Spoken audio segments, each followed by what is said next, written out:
Nadreen, आज 10वीं मरतबा सुहेल अफरीदी मुलाकात के लिए अडियाला जेल आ रहे हैं और इसके लिए सुहेल अफरीदी साहब इस्लामाबाद पहुंच गए। अरकान को यह कह दिया गया कि आप लोग भी पहुंचें और कारकुनों की तादाद भी अब अडियाला जेल के बाहर पहुंचेगी। इससे पहले हमने देखा कि 2 दिन पहले अलीमा खानम पे और इमरान खान साहब की जो बाकी बहनें हैं उनके ऊपर और वहाँ मौजूद कारकुनों के ऊपर वाटर कैनन का इस्तेमाल किया गया आधी रात को सर्दी में, और कुछ लोग इसको बड़ा नॉर्मलाइज कर रहे थे। कुछ नहीं होता, बिल्कुल ये नॉर्मल है, ये पूरी दुनिया में होता है।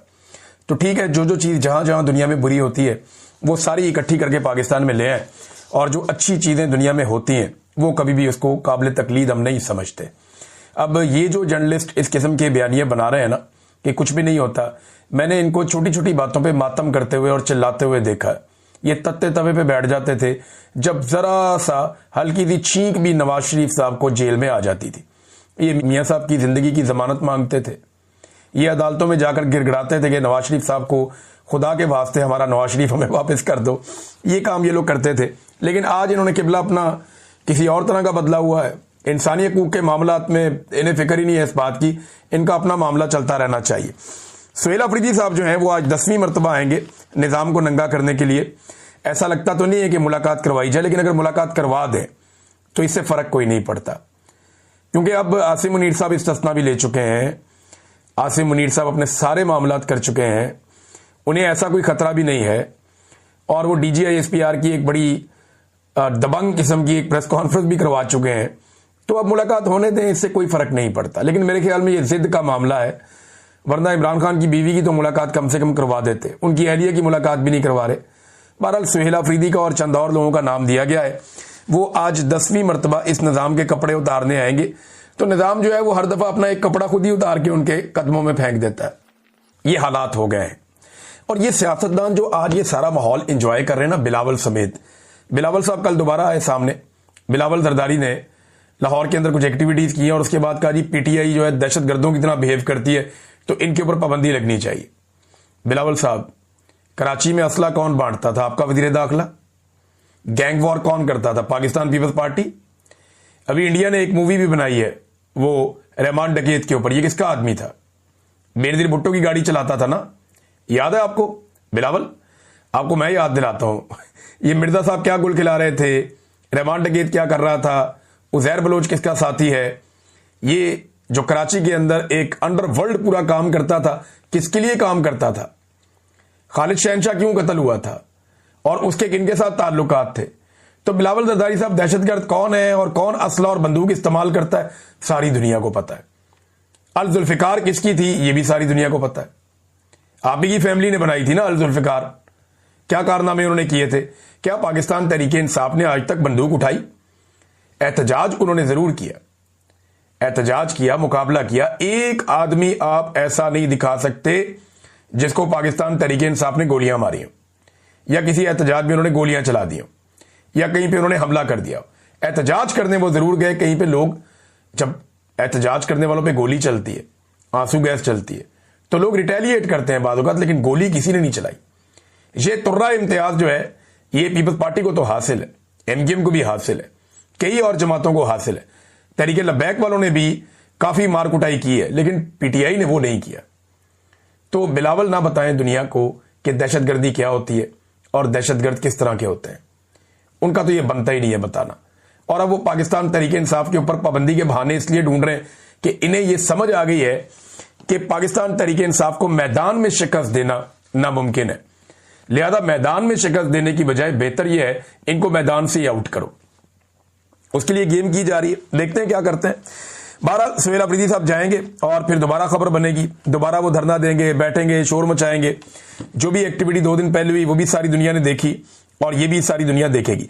अलीमा खानम ने एक इंटरव्यू दिया ऑस्ट्रेलियन मीडिया को, उन्होंने चंद बातें की। उन्होंने कहा जी अदालती अहकामात के मुताबिक 1 हफ्ते में फैमिली, वकला और इमरान खान साहब के जो दोस्त हैं या सियासी लोग हैं, इनकी मुलाकातों की मद में 24 अफराद की इमरान खान साहब से मुलाकातें जरूरी हैं जो अदालती अहकामात हैं।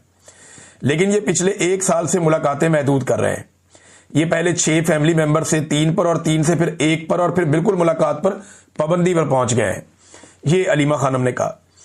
उन्होंने कहा इनके लिए मसला यह है कि इमरान खान इस वक्त 85 से 90% तक अवाम की आवाज है और 11 दिसंबर को इंसदाद दहशतगर्दी की अदालत में मैं पेश हो रही हूं, यानी आज के दिन, और चार्ज होकर शायद सजा की तरफ यह मुकदमा जा रहा है।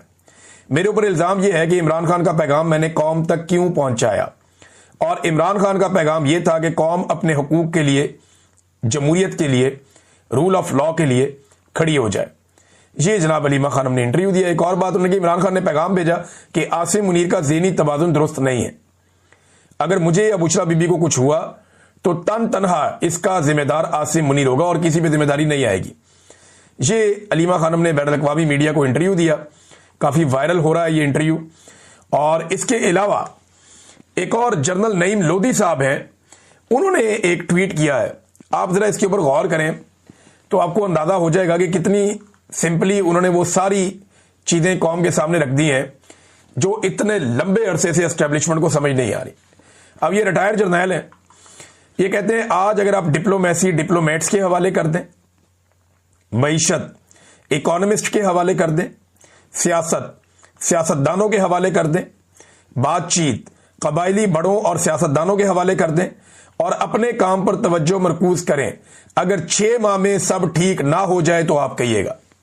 ये तो 6 माह कह रहे हैं ना, 4 माह में सब ठीक हो जाएगा। आज मिलिट्री एस्टेब्लिशमेंट इसमें से निकल जाए, ये जो खेल वो खेल रहे हैं खेलना बंद कर दें, सियासतदानों को सियासत करने दें और मुज़ाकरात का रास्ता खोलें और चीजों को चलने दें। डिप्लोमेसी जो है डिप्लोमेट्स करें ना, मईशत को चलाने के लिए इकोनॉमिस्ट आगे आए, ना कि ये खुद अपना दिमाग वहां पे लगाएं। तजुर्बा ही नहीं है उसके अंदर इनका, ये कर ही नहीं सकते। जो सारी जिंदगी तरबियत ली है लड़ने की, ठीक करने चल पड़ते हैं मईशत को, तो मईशत कैसे ठीक होगी? वो तो नहीं हो सकती। तो ये नादरीन जनरल लोधी साहब ने कहा है, लेकिन इन्हें किसी की भी बात अभी समझ नहीं आ रही। तो बात इनको जब समझ आएगी तो फिर एक मिसाल इन पे सच साबित हो जाएगी कि अब पछताए क्या जब चिड़ियां चुग गई खेत। नादरीन, नून लीग ने खैबर पख्तूनख्वा असेंबली में नवाज शरीफ का फोटो नहीं उठाया, शहबाज शरीफ का फोटो नहीं उठाया। यानी पीटीआई जहां जाती है इमरान खान का फोटो उठाती है ना, यास्मीन राशिद का किसी पॉलिटिकल लीडर का फोटो उठाती है, लेकिन यहां नून लीग ने खैबर पख्तूनख्वा की असेंबली में नवाज शरीफ का नहीं, शहबाज शरीफ का नहीं, मरियम नवाज का नहीं, बिलावल का नहीं, कैप्टन सफदर का नहीं, उसके बेटे का नहीं, उसकी बेटी का नहीं, किसी का फोटो नहीं उठाया। बल्कि खैबर पख्तूनख्वा का जो सदर है अमीर मुकाम, उसका भी नहीं। इन्होंने फोटो उठाया आसिम मुनीर साहब का। यानी अब यह वक्त आ गया नून लीग का कि वो आसिम मुनीर साहब का फोटो उठाते हैं अपने लीडर के तौर पे असेंबली के अंदर जाके। देखिए, और आगे तो जवाब क्या मिला? जवाब ये मिला कि ये पाकिस्तान का आर्मी चीफ है, ये तुम्हारा तो नहीं है, ये फौज का जनरल है, तुम्हारा लीडर नहीं है। वोट को इज्जत दो कहते कहते बूट को इज्जत दे दी। इनकी ड्यूटी बूट चाटने की लगी हुई है। ये तो खुद आसिम मुनीर का शुक्रिया अदा करते हैं कि इन्हें असेंबली में लेकर आए। तो नादरीन, ये असेंबली में तस्वीर पता क्यों लाई गई थी? ये इसलिए लाई गई थी कि पाकिस्तान तहरीक इंसाफ के अरकान गुस्से में आए और कोई झपट के इनसे तस्वीर छीने और कोई वीडियो बने, उसके बाद कोई बहुत बड़ा मुद्दा खड़ा हो जाए और एक नई बहस शुरू हो जाए मुल्क के अंदर। लेकिन पीटीआई